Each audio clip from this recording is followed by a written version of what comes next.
would be like, and yet they all did a terrific job as well. Later this morning, we are going to be meeting with Stacy Mendyka, the Chief Spagnolo, and I, to talk about enhanced safety here at the mall and things that we can do to be sure people feel safe. This was a one-off incident. The mall is safe, the city is safe, but we do feel that it's important that we have these conversations about what we can do to make people feel safe. I would encourage people to come back to the mall. This was, as I said, a one-off incident. It was a random act of violence. It was not a random act of violence. It was an effect. Two young men who knew each other, had a history and a past. They got into a beef here.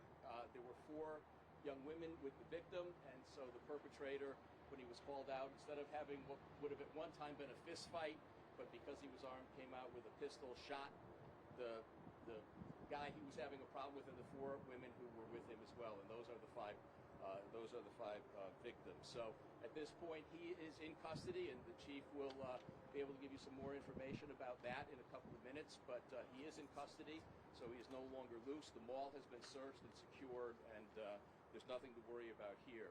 As a city, obviously we are very shaken to have this happen here in Waterbury, but we're not broken.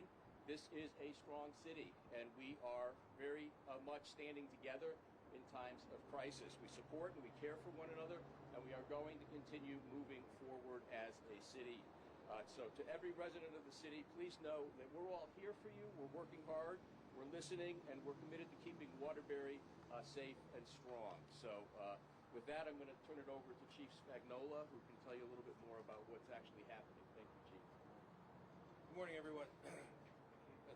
And as the mayor said, thank you to all the state delegation, the governor, especially the state police, Commissioner Higgins and Colonel Loffman for their strong support. They were here within minutes yesterday, as well as all our federal law enforcement partners as well. In our state's attorney's office, our state's attorney Maureen Platt had a contingent of inspectors and attorneys on scene to assist us. It was a chaotic scene when we first got here. First responding officers found 5 people that were wounded by gunfire. They weren't quite sure if there was an active shooter still on scene. They did a tremendous amount of work in a short period of time. It was very accurate work, very diligent work, and we were able to identify who the shooter was and that the shooter had left the property. Throughout the evening and through a variety of investigative techniques, which included the latest technology and some forensic technology that we have the capability of using, we were able to identify a suspect and ultimately establish probable cause and make an arrest of that suspect. That party is Taiwan, Washington. He's 19 years old. He lives here in the city of Waterbury. He is currently in custody, being held on a $2 million bond, charged with 5 counts of assault first degree and a number of weapons violation charges. He will be presented in court probably within the next hour or so. The investigation continues on with interviews of witnesses and folks that were at the scene. And it's a city that is safe and getting safer. I want to say this was a terrible tragedy. Hearts and prayers go out to those that were hit hard. I think they're all going to be okay. Fingers crossed, prayers out there. That's in part because the Waterbury Police were here in 3 minutes. That's in part because we got the ambulances there right down to these local churches doing everything we could. But this type of crime is just shocking to me.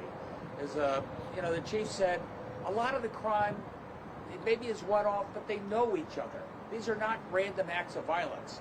This started out with some sort of a beef, some sort of an argument.